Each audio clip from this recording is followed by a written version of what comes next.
Je vais attendre que tout le monde se connecte. N'hésitez pas à dire un petit bonjour, à laisser un petit bonjour, comme ça je sais si tout le monde est là.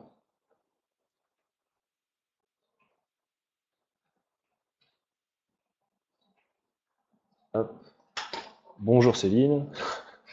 Je crois qu'on a à peu près une trentaine aujourd'hui, donc c'est vraiment sympa. Euh,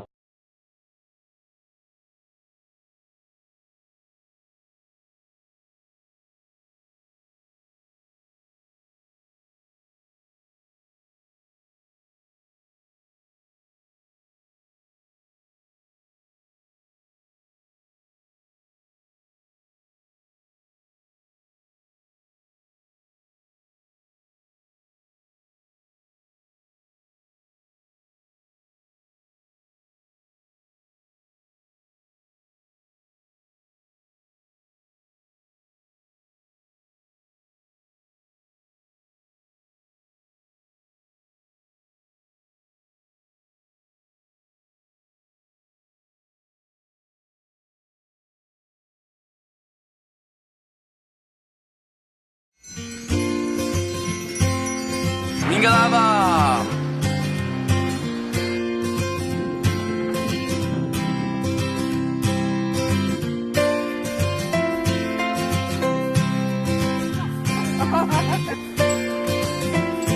bon, ben, d'accord. Et n'hésitez pas aussi, durant la présentation, à me dire si ça coupe ou si...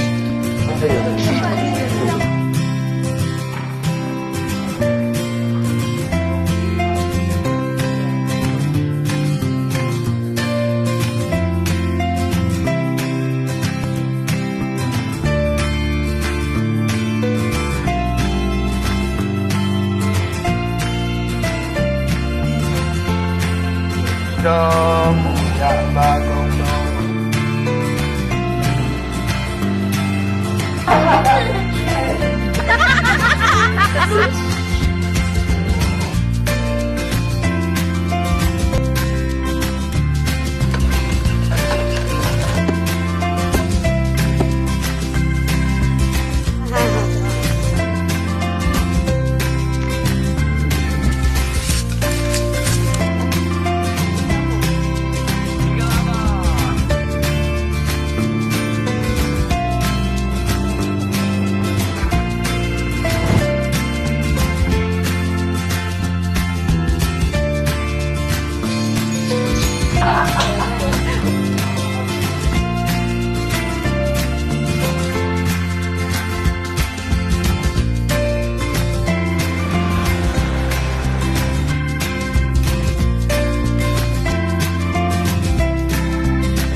Bonjour à tous. Alors voilà, comme je l'ai dit précédemment, je m'appelle Jules et je travaille pour Chantal. Ça s'appelle bien, ça ne devrait pas durer, mais voilà, on ne sait jamais. Ou peut-être si je parle trop vite, n'hésitez pas à me dire si je parle trop vite non plus.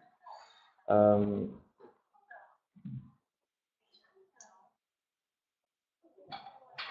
hop. Alors je vais parler plus doucement. Je vais parler plus doucement, mais voilà, aujourd'hui, je voulais vous présenter la Birmanie autrement. Donc avec Shanti Travel, il faut savoir que Shanti Travel euh, a été créé en Inde en 2005. Et puis depuis, on est à un peu plus d'une centaine de passionnés à travers 7 bureaux. Et avec ces 7 bureaux, on couvre à peu près 22 destinations en Asie et en Asie du Sud-Est. Pourquoi la Birmanie autrement? C'est la principale raison, c'est parce on réalise qu'avec le temps,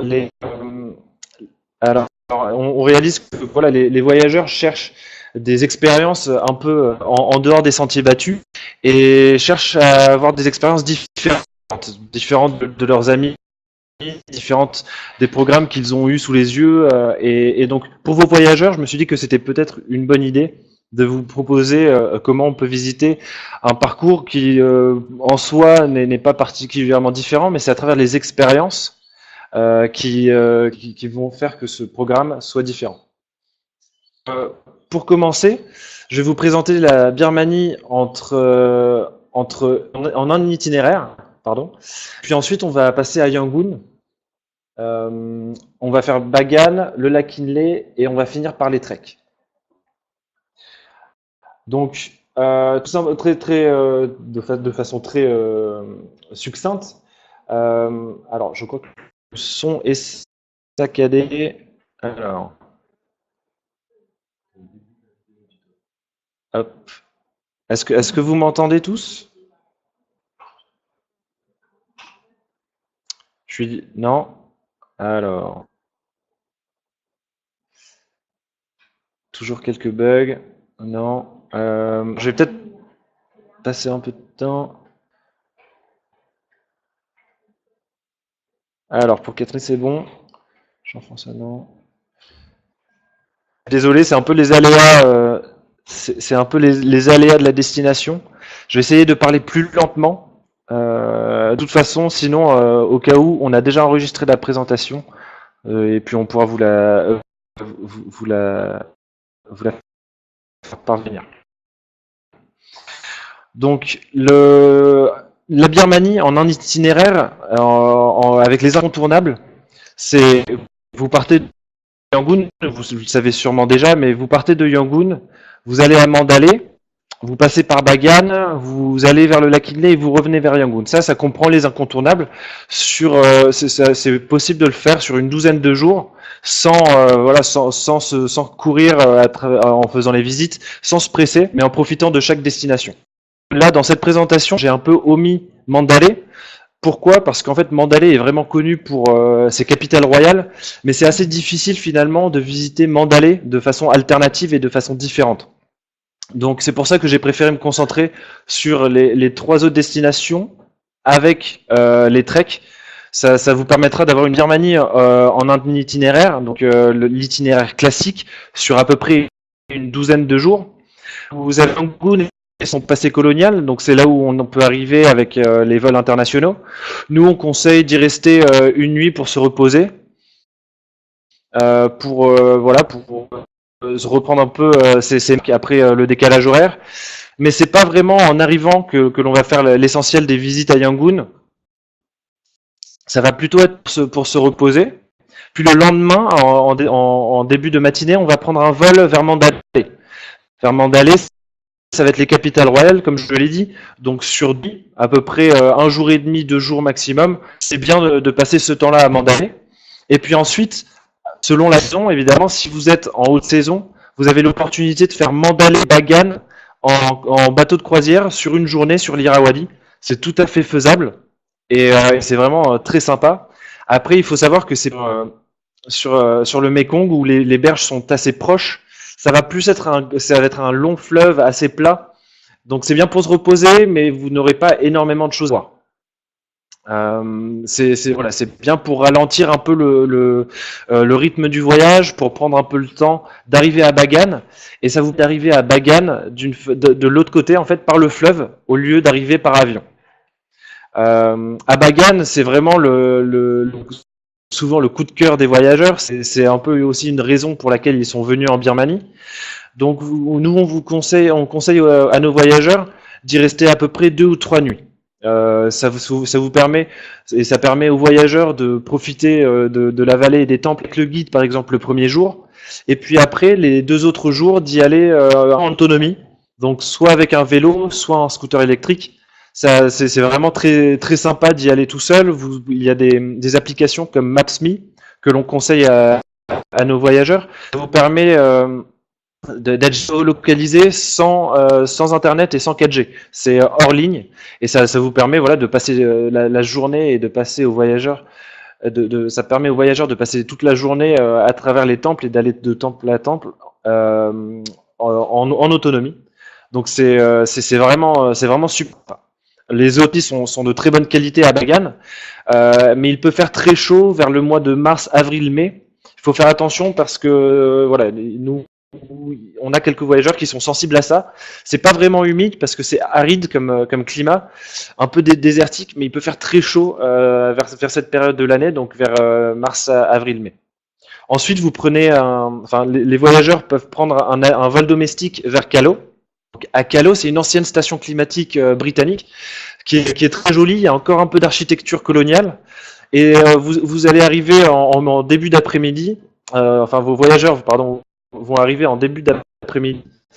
Et c'est un très bon endroit pour commencer le trek. Donc souvent en Birmanie, les treks sont soit à Callao, soit à Pindaya. Vous le savez sûrement. À Callao, par exemple, vous pouvez faire un trek de soit 2 jours, 1 nuit, soit 3 jours et 2 nuits vers Inle. Donc Callao est à environ 1800 mètres d'altitude. Et arriver à Inle qui est à environ 800 mètres d'altitude. C'est extrêmement accessible. C'est même accessible pour les familles, pour nos voyageurs seniors. Donc n'hésitez pas à le proposer. Par contre, c'est très populaire, c'est très connu, c'est dans tous les guides. Donc en haute saison, il peut y avoir quand même beaucoup de monde. Et donc voilà, si vous proposez ça, vous ne sortez pas des sentiers battus et c'est un classique. Donc vos voyageurs ne seront pas surpris. Quand vous arrivez à Inle, il y a les jardins flottants. Moi, personnellement, Inle, c'est vraiment mon coup de cœur. On n'en parle pas assez parce que c'est vrai que Bagan est un peu sur le devant de la scène, mais c'est vraiment absolument magnifique. C'est entouré de grandes montagnes et d'un relief vallonné. C'est très grand, c'est un des plus grands lacs d'Asie du Sud-Est. Et donc, vous pouvez y passer largement 2 ou 3 nuits sans vous ennuyer. Ensuite, pour la fin du séjour, vos voyageurs reprennent un vol domestique pour rentrer sur Yangon. Évidemment, il y a des extensions qui sont possibles, comme aller à Napali, dans le nord-ouest du pays, c'est une extension balnéaire. Mais voilà, ça c'est vraiment un itinéraire incontournable. Pour vous donner un exemple, Yangon de façon classique, ça va être visiter les pagodes de Shwedagon, les pagodes de Soulé, visiter le marché de Bojok qui est vraiment qui est très vaste, mais c'est un marché sec, donc il y a surtout du textile, des pierres précieuses de l'art, mais voilà, vous n'allez pas voir de légumes, de poissons, de choses comme ça. Ça va plus être vers la 26e rue. Il y a de très beaux marchés vers le quartier historique. Vous avez aussi la visite du temple du Bouddha couché, qui est aussi ça un des temples les plus connus de Yangon. Mais voilà, ça c'est vraiment les visites classiques. Et pareil, c'est ce que vos voyageurs peuvent trouver dans un guide. Par exemple, le routard ou quoi, il conseille ces visites. Si vous voulez proposer des visites différentes et un peu surprenantes, voilà, moi je vous conseille de proposer par exemple la visite du marché de Dala. C'est en prenant le ferry. Donc c'est de l'autre côté de la rivière, comme je vais pouvoir vous le montrer. Hop.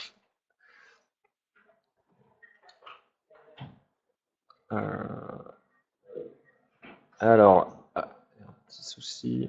Voilà, en fait, pardon. Est-ce que vous m'entendez toujours? Ouais, je crois que ça marche mieux. Donc Dala c'est en face de Yangon, de l'autre côté de l'Irrawaddy. Il faut prendre le ferry, c'est à peu près 5 minutes en ferry. Et voilà, c'est super sympa parce qu'il y a de nombreux locaux qui prennent ces ferries avec des poules, des coques, des légumes. Ils ont tous le tanaka sur les joues, c'est super joli. Pour prendre des photos, c'est vraiment magnifique. Donc franchement, ça permet à vos voyageurs de voir Yangon d'un autre point de vue, de traverser l'Irrawaddy. C'est toujours sympa de changer de moyen de transport et d'arriver à Dala. Dala est bien moins épais que Yangon, mais le marché est très sympa. Vous avez la pagode de Bandojok et ses pitons. En fait, dans cette pagode que l'on voit en haut à gauche, il y a à peu près 30 pitons birmans qui s'y trouvent et qui sont en liberté, qui sont enfin, les nonnes qui sont dans ce temple en prennent soin. Moi, personnellement, je n'y suis pas allé parce que j'ai un peu la phobie des serpents. Mais voilà, si vos voyageurs sont un peu aventuriers, et je vous le conseille vraiment, ce sera une expérience vraiment surprenante. Ensuite, vous avez certains cours, par exemple le cours de Letway. Le cours de Letway, il faut savoir que c'est la boxe birmane. Donc c'est un des sports les plus violents, malheureusement, hein, les plus violents au monde. C'est en fait un peu comme de la boxe thaï, du muay thai, sauf qu'il n'y a pas de gants. Donc, alors vous allez vous dire pourquoi est-ce qu'on propose des cours de Letway? Très bonne question. En fait, les cours de Letway sont très accessibles. C'est un peu comme c'est très complet. Vous avez du cardio, vous avez du sparring, et c'est très accessible. Même en famille, c'est très sympa. Quand on propose ça à des groupes d'amis, ils sont enchantés parce que c'est vrai qu'on entend parler du Letway des fois quand on arrive dans le pays, et c'est un sport que l'on ne trouve nulle part ailleurs. Donc c'est toujours bien. Et pareil pour la méditation. La méditation est très vraiment mise en valeur dans ce pays. Et il y a de nombreux différents types de méditation. Et, on propose des cours de méditation soit à Yangon, soit à Mandalay. C'est une bonne façon de mettre un pied dedans et puis de mieux comprendre la culture aussi. Vraiment, c'est le but de ces visites et de ces cours. Vous pouvez rendre visite, enfin vos voyageurs peuvent rendre visite à un 10 heures de bonne aventure autour de la pagode de Soulé. En fait, la pagode de Soulé, tout autour, c'est vraiment rond. Et vous avez de nombreux 10 heures de bonne aventure qui vont lire vos lignes de la main. Et les Birmans sont très croyants en tout ce qui est astrologie. Donc il y a de grandes décisions et des décisions importantes qui ont été prises au niveau du gouvernement par rapport à l'astrologie. Pardon. Par exemple, rien que de changer de capitale, il faut savoir que Yangon n'est pas la capitale de la Birmanie. Je pense que vous le savez, mais c'est toujours bon de le rappeler. C'est Naypyidaw. Et donc voilà, ça a été changé sur un coup de tête comme ça parce que les étoiles étaient alignées et puis c'était le bon moment de le faire. Par exemple, ils ont inversé le sens pour conduire en termes de conduite de voiture. Et ça, pareil, du jour au lendemain, ils ont changé. Donc c'est très surprenant quand vous venez à Yangon, le volant est inversé. Donc c'est vrai que parfois quand il s'agit de doubler un bus ou quoi, c'est assez, ça fait un peu peur, mais il faut s'y habituer. Et donc ça a vraiment une grande importance pour les Birmans, l'astrologie. Donc c'est toujours très sympa de rendre visite à un astrologue et à un 10 heures de bonne aventure. Pour finir, vous avez des visites de nombreuses galeries d'art à Yangon et de plus en plus. Donc ça, sur une demi-journée, vous pouvez vraiment le proposer. C'est très accessible à tous.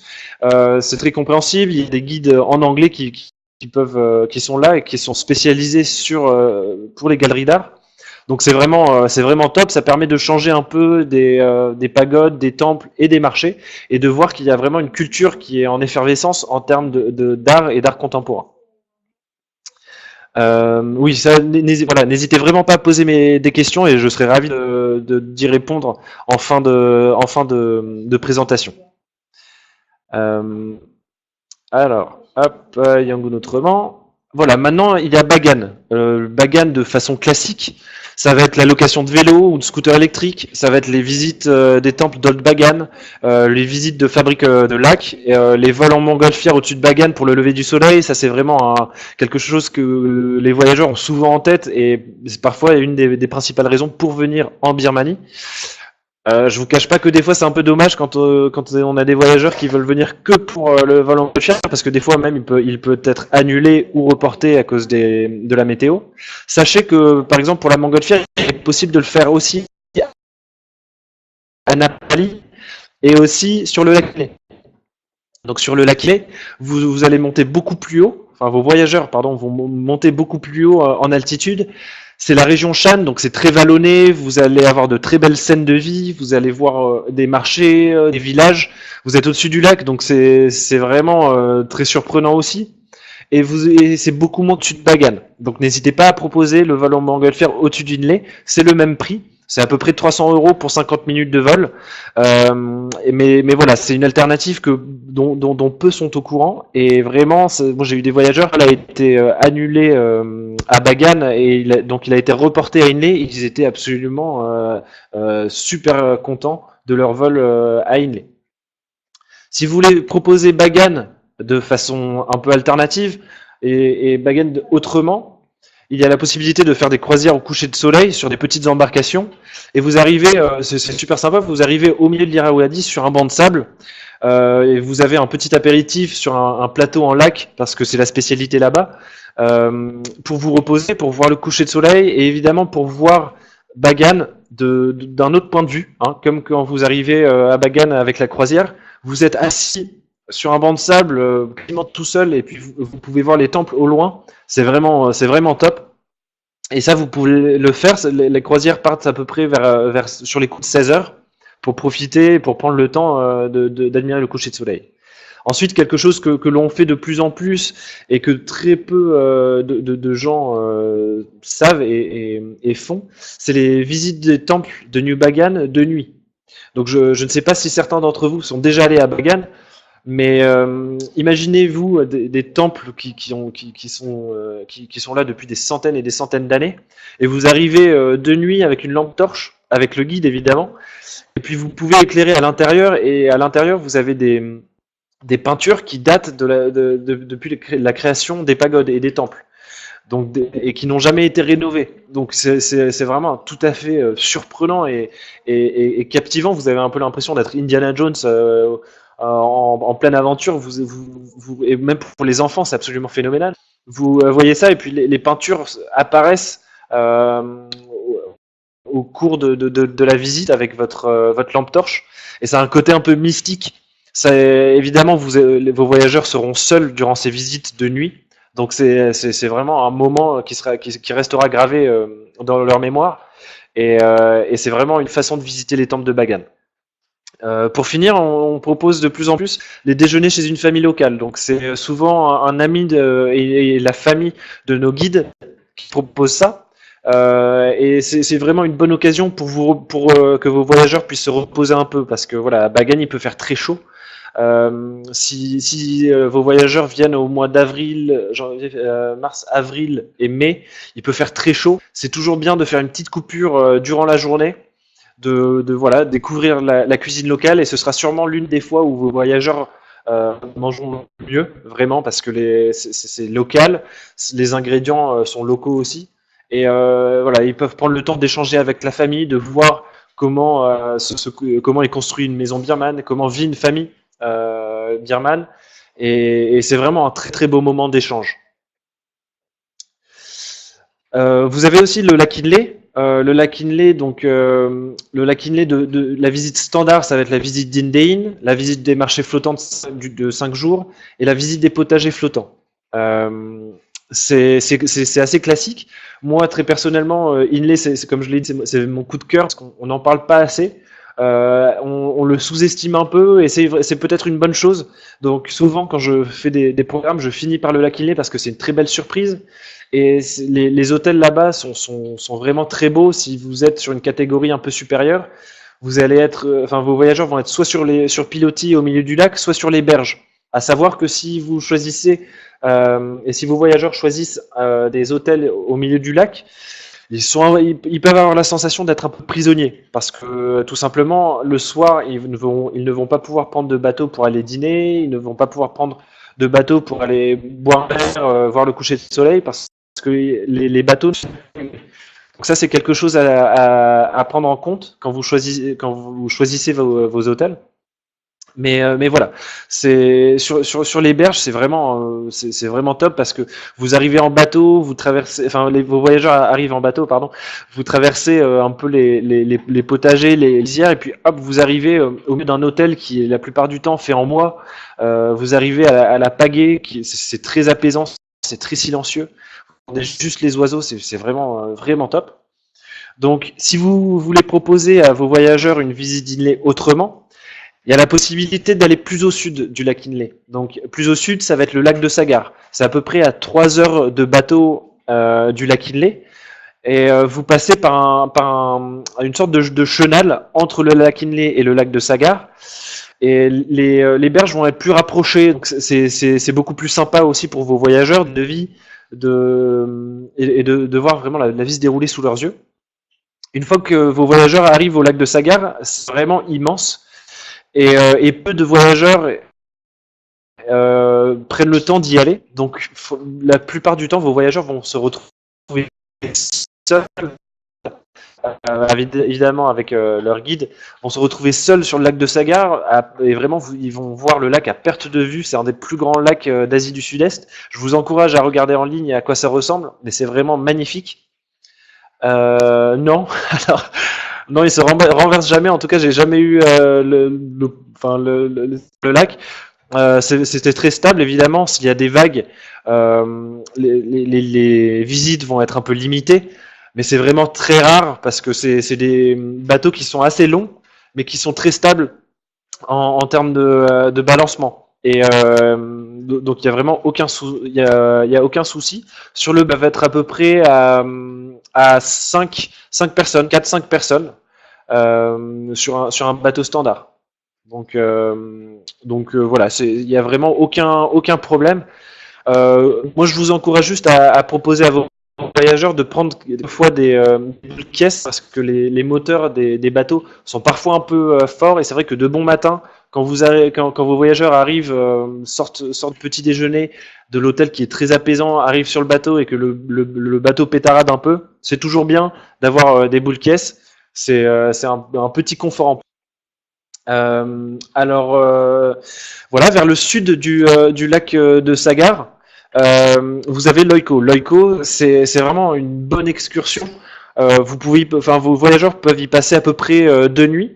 Et vos voyageurs, peuvent faire des excursions à la journée, pour aller dans des villages environnants et voir les femmes au long cou. Donc c'est un peu la même tribu que l'on peut retrouver au nord de la Thaïlande, mais pour le coup ici, c'est bien moins touristique que la Thaïlande. Donc c'est quand même quelque chose à voir.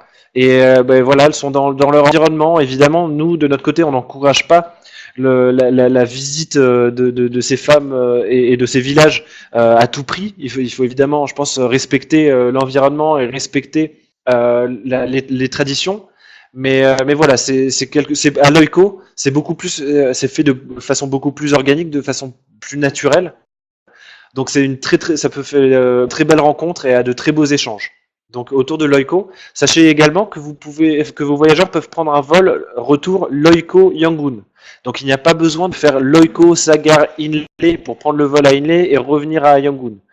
Ça mettrait presque 4-5 heures de transport pour aller à l'aéroport. Non, sachez que vos voyageurs peuvent partir de Loiko directement vers Yangon.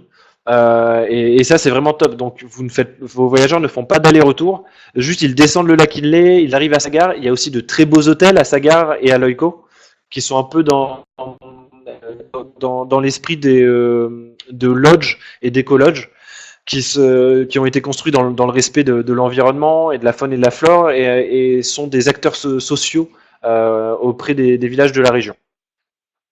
Voilà, pour finir les treks. Sachez que les treks en Birmanie, Kalo ou Pindaya, il y a vraiment de très nombreuses options, de très nombreuses possibilités. Et par exemple, au lieu d'aller à Kalo ou Pindaya, qui sont dans la région Shan, au-dessus du lac Inle, qui peuvent être très fréquentés durant la haute saison, et ben voilà, vous pouvez proposer à vos voyageurs d'aller dans l'État Chin. L'État Chin, c'est à l'ouest du pays. Et en fait, vos voyageurs partent de Bagan, et puis c'est à peu près à 4-5 heures de route, donc c'est un peu long. Mais par contre, vous allez arriver dans une région qui est vraiment préservée par le tourisme de masse, qui, euh, qui garde une culture très forte, à savoir qu'il y a de nombreuses traditions et de nombreuses tribus et tout, enfin, à travers la Birmanie, et que là, il y a une tribu où les femmes en fait ont le visage tatoué, donc on appelle ça les femmes araignées en fait au tatouage en forme d'araignée un peu. Donc les tatouages sont liés à leur appartenance aux différentes tribus, donc il y a différents tatouages selon les tribus, et de nombreux villages dans cette région de CHIN ont très rarement vu des étrangers. Donc c'est pareil, c'est vraiment ça mène à des rencontres qui sont extrêmement particulières, qui sont très fortes. Et tout simplement, c'est aussi très accessible. Il ne faut pas croire que l'État Chine, il n'y a que des treks de 6 jours et 5 nuits. Il y a aussi des treks sur 2 ou 3 jours qui sont très accessibles pour la famille, en couple et pour des voyageurs seniors. Mais c'est beaucoup plus authentique, bien plus authentique que Calo. Euh, voilà. Donc, vous avez donc c'est très accessible, mais voilà, il y a aussi des treks qui sont plus durs, comme je l'ai dit, sur 6 jours, 5 nuits. Des voyageurs qui cherchent des rencontres authentiques, qui cherchent des nuits en bivouac, qui cherchent des nuits chez l'habitant. Il faut plutôt proposer l'état de Chine que Calo et Pinay.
Oui, est-ce que vous m'entendez tous? Je suis désolé, on a eu une coupure internet de nouveau.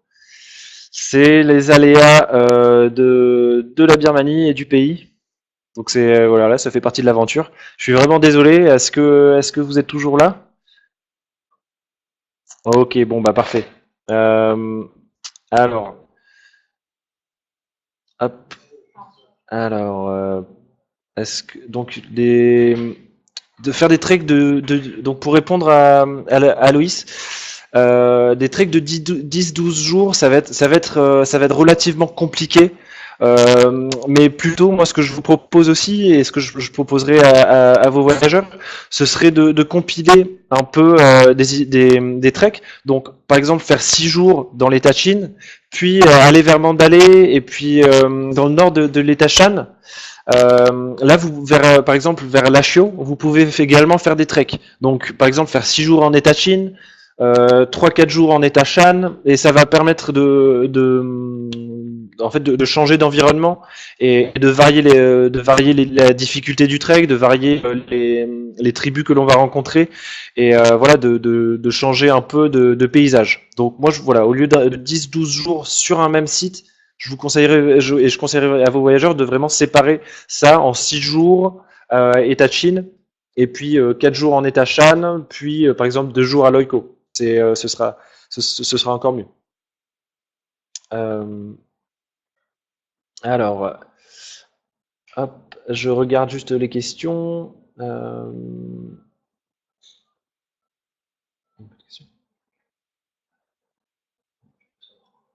Hop, hop, hop. Alors tous les paysages sont. Alors pour Catherine, tous les paysages sont verdoyants. Alors ça dépend de la saison vraiment. Si vos voyageurs viennent à partir du mois d'octobre jusqu'au mois de février, ça va vraiment être vert. Après, c'est vrai que si vers le mois par exemple, vers le mois de mai, il va faire beaucoup plus sec, et la végétation va être beaucoup plus sec évidemment, parce il n'aura pas plu depuis de nombreux mois. Mais voilà, d'octobre à décembre, janvier, c'est vraiment la meilleure saison pour venir faire du trek. J'espère que Catherine, vous avez entendu ma réponse. Euh, N'hésite pas à me poser d'autres questions. Hop, hop, hop. Euh,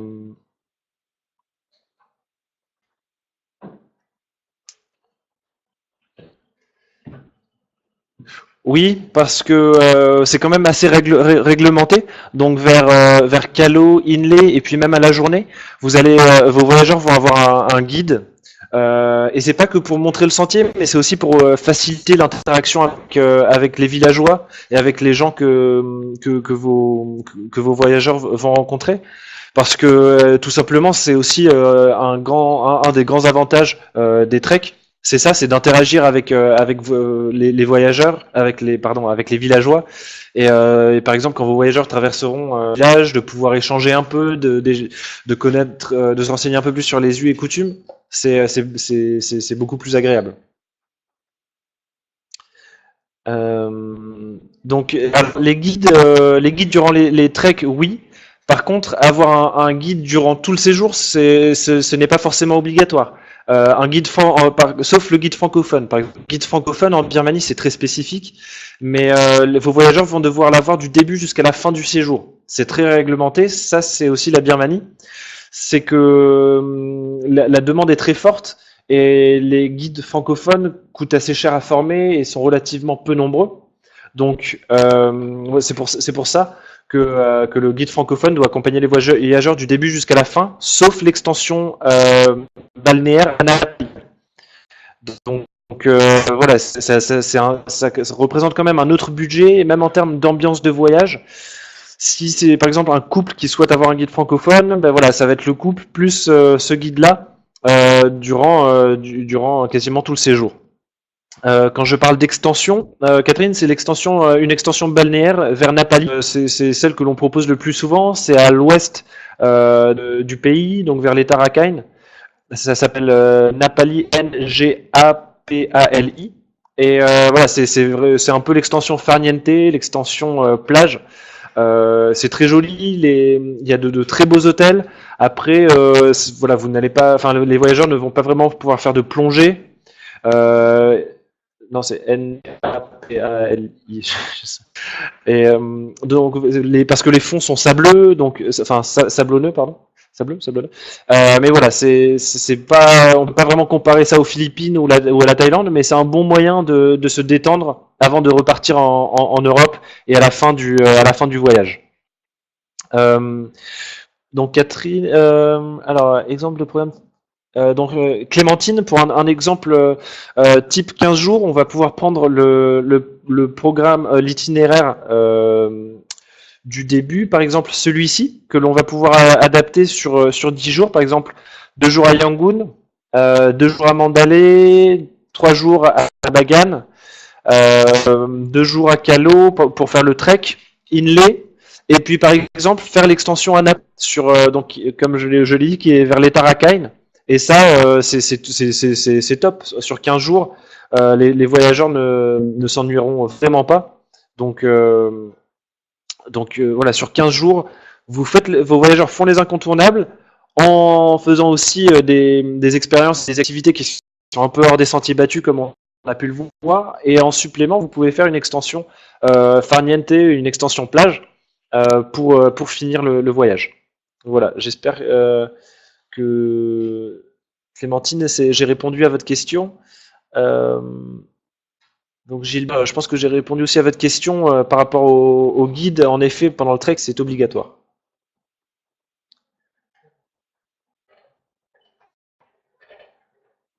Alors la qualité des plages, si vous allez à Napali, c'est vraiment très joli. C'est très très beau. Les hôtels sont top. Mais c'est pas extrêmement authentique. Donc si vous avez des voyageurs qui cherchent des hôtels qui sont un peu qui ont beaucoup d'intimité, beaucoup de charme et qui sont de petite taille, ça va être assez compliqué. Il y en a, mais voilà, à côté, il y aura aussi d'autres hôtels et d'autres resorts. En fait, les hôtels qui sont là-bas sont plus des resorts avec piscine, de bons restaurants, de choses comme ça. Mais si vos voyageurs souhaitent plus des lodges, c'est un peu plus compliqué. Et il faudrait aller à ce moment-là vers les Merguis, l'archipel des Merguis qui est au sud du pays. Et là, vraiment, ça représente un tout autre budget et un tout autre voyage, vraiment, parce que c'est assez compliqué d'y aller. Ça coûte très cher pour y arriver aux Merguis. Et là-bas, vous allez avoir des lodges, vous allez aussi pouvoir proposer des croisières. Mais voilà, c'est quand même relativement difficile d'y aller. Donc en fait, si vos voyageurs souhaitent faire les incontournables, ce sera soit Napali, soit il y a par exemple Noe Sang qui se trouve à peu près 5 heures de route de Yangon. C'est très local, donc ça correspond bien à des petits budgets par exemple. Ou sinon, il y a aussi Dawei. Dawei, par exemple, qui se trouve un peu plus au sud, en fait, entre Pa'an, qui est à la hauteur de Yangon, entre la hauteur de Yangon et l'archipel des Merguis, sur cet archipel qui longe la Thaïlande, sur ce bout de terre qui longe la Thaïlande, il y a un endroit qui s'appelle Dawei. Donc je vais le taper. Hop. Dawei. Donc ça, c'est vraiment magnifique. Je vous encourage vraiment à aller voir à quoi ça ressemble. Mais il y a très peu d'hôtels, il y a très peu d'offres d'hébergement. Et pour y aller, vous avez besoin d'y aller en avion. Après, il y a à peu près 2 heures de route et 1 heure de marche pour arriver aux plages. Mais par contre, une fois que vos voyageurs sont sur cette plage, sont dans ces lodges, ils ont vraiment une impression d'être seuls au monde. Il y a l'électricité juste de 19h à 7h du matin, donc c'est quelque chose, voilà, il faut être au courant. Mais par contre, c'est vraiment une sensation dingue d'être seul au monde sur ces plages qui font des kilomètres. Et c'est absolument magnifique. Voilà. Est-ce que vous avez d'autres questions par hasard? Est-ce que certains d'entre vous sont venus aussi en Birmanie? Parce que si jamais vous passez, n'hésitez pas à venir nous voir, ça nous ferait super plaisir de vous rencontrer. Donc je pense qu'il y a quelques questions qui se préparent. Hop. Bon bah top Gilbert, je sais pas quand c'était, mais j'espère que vous avez gardé de bons souvenirs. Alors pour les logements insolites, Alors les logements insolites, il y a la possibilité de dormir chez l'habitant durant les treks, de dormir dans un monastère aussi, c'est possible, durant les treks vers Calo et Pindaya. Et aussi, il y a des croisières qui sont possibles de plusieurs jours entre Mandalay et Bagan. Et à ce moment-là, vos voyageurs peuvent dormir sur le bateau. Comme je l'ai dit, la croisière sur l'Irrawaddy, nous, c'est pas quelque chose qu'on pousse forcément parce que c'est quand même, je vais pas dire que c'est rébarbatif, ce serait pas très poli, mais c'est assez, enfin, le paysage que vous allez voir ne va pas vraiment vous surprendre. Par exemple, si on compare au Mekong, ce sera moins verdoyant, les berges seront moins proches, donc vous allez pouvoir avoir moins de choses, moins de scènes de vie. Donc voilà, tout simplement, c'est quelque chose à prendre en compte. Mais durant le trek, c'est possible de dormir dans le monastère. À savoir que des fois, les monastères sont remplis, donc il n'est plus possible de dormir en monastère, mais vos voyageurs seront logés chez l'habitant. Voilà, quand les voyageurs vont dormir dans un monastère, ils vont avoir une pièce à eux. Et en fait, tout comme chez l'habitant, les moines vont cuisiner pour eux. Mais par contre, il ne faut pas s'attendre à avoir énormément d'interactions avec les moines. Et les moines en Birmanie restent quand même pas mal dans leur sphère. Et voilà, il ne faut pas s'attendre à pouvoir participer aux cérémonies ou pouvoir prendre beaucoup de photos. Parce que de toute façon, il y a assez peu vers Calo et Pindaya, il y a relativement peu de moines dans ces monastères-là, selon la saison. Mais voilà, moi je conseille quand même plus de dormir chez l'habitant, c'est beaucoup plus, c'est plus agréable, c'est plus chaleureux et il y a plus d'échanges. Donc les voyageurs garderont un meilleur souvenir de leur séjour, je pense. Alors Jean-François, par rapport à offre agent de voyage, alors c'est contactez-nous et puis on verra ce qu'on peut faire. Mais n'hésitez pas à m'envoyer un petit email donc à la fin de la présentation. Hop, je vais le mettre. Voilà, vous avez mon adresse email, c'est jules@chantitravel.com. Ou n'hésitez même vous pouvez m'envoyer un WhatsApp, je me ferai un plaisir de vous répondre. Clémentine, ouais, on va vous envoyer le PowerPoint, il n'y a aucun souci. On vous enverra ça, je pense, sous PDF. Donc, comme ça, vous pourrez y jeter un coup d'œil. Je suis désolé encore pour la connexion, la déconnexion plutôt de tout à l'heure. Ça arrive, ça fait partie des aléas. Mais voilà, si vous avez d'autres questions, n'hésitez pas. Hein. Vraiment, il n'y a pas de questions bêtes, hein, comme on dit. Donc voilà, n'hésitez pas. Et puis sachez vraiment que les Birmans sont absolument adorables. Ça n'a rien à voir avec, je pense, et on pourrait croire que les Birmans sont proches des Thaïlandais ou des Vietnamiens, mais alors pas du tout. Je trouve après, moi qui habite ici, que les Birmans sont bien plus chaleureux. Et, ils aiment blaguer, ils aiment taquiner, et ça c'est vraiment formidable. Même les guides prennent des photos avec nos voyageurs. Et à la fin, on espère que les guides vont être plus des amis que des guides vraiment, parce que c'est aussi le but. Alors Jean-François, oui, c'est tout à fait possible aussi de faire du VTT.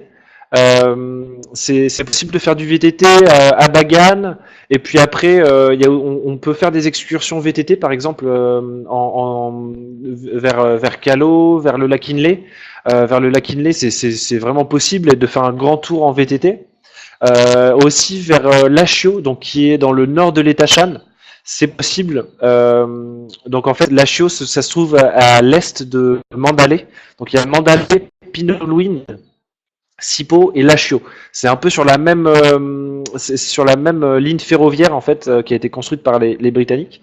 Et c'est possible de faire du VTT, du canyoning, du stand paddle. Voilà. Jean-François, j'espère que j'ai répondu à vos questions. Alors tout faire en train, donc cette ligne ferroviaire, nous on le conseille pas forcément, mais par exemple en effet c'est tout à fait faisable de faire. Nous on propose souvent 3-4 heures de train après Pinolwin. vos voyageurs en fait auront la possibilité de traverser le viaduc du Goktek, qui est un des anciens, qui est l'ancien plus haut viaduc d'Asie du Sud-Est, et c'est absolument dingue. Vous avez l'impression un peu d'être dans le Far West. Vous passez au-dessus d'un canyon sur ce viaduc. Le train avance tout doucement. C'est vraiment magnifique. Il y a de nombreux locaux qui sont dans le train, donc en termes de photos. C'est vraiment top en termes de rencontres aussi.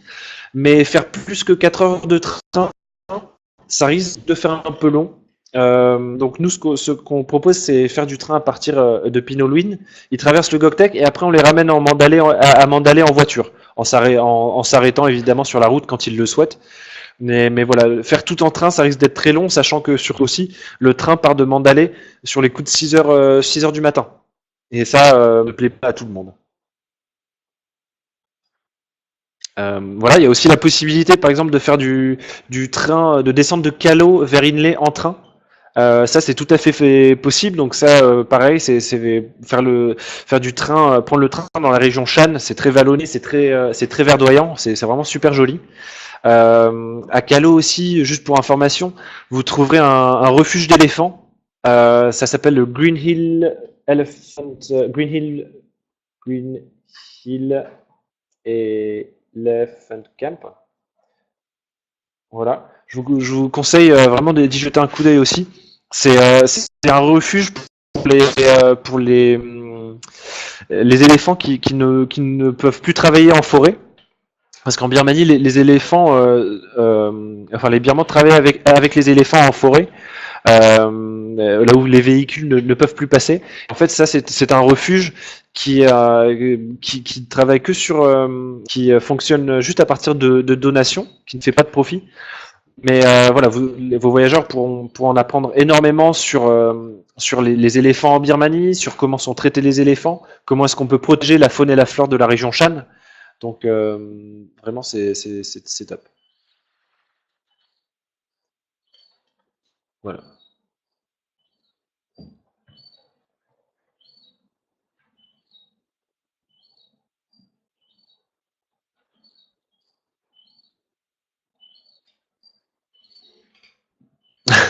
Oui, alors c'est possible.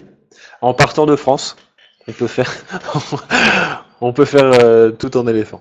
Non, non, bah non, c'est un peu long. Mais par contre, dans ce refuge-là, il n'y a pas de balade à dos d'éléphant. Mais voilà, les voyageurs pourront laver les éléphants, pourront les nourrir et tout ça, donc c'est vraiment top.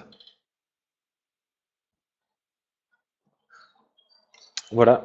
Bon, ben, je crois que il y a plus de questions, donc on va finir sur ça. Si vraiment, si vous avez la moindre question, n'hésitez pas à m'envoyer un email. Je serai ravi d'y répondre. Et puis peut-être à bientôt en Birmanie.